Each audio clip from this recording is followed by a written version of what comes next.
ஒரு காட்டில் ஒரு கரடி இருந்தது. அவன் மிகப்பெரிய மற்றும் பெரும்பாலும் சோம்பலானவன்.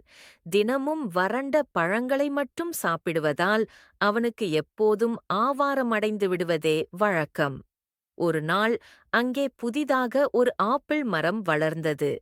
அந்த மரத்தின் பழங்கள் சிவப்பு நிறத்தில் உலர்ந்து ஒரு அழகான மணம் பரப்பிக் கொண்டிருந்தன.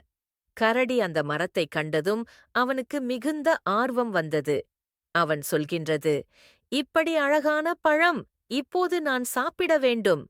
அவனை மறுக்க அவன் தோட்டத்தில் இருக்கின்ற பசுக்கள் எப்போதும் இல்லை என்று சொன்னாலும், கரடி ஆப்பிளின் வாசம் அவனது நாக்கில் விழுந்து அது ஓரளவு ஆசையைத் தூண்டும்.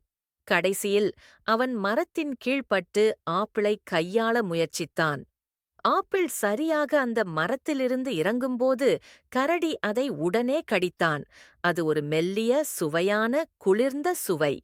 அவன் எப்போதும் சாப்பிடும் பழங்களை விட இவை மிகவும் இனிப்பாக இருந்தன.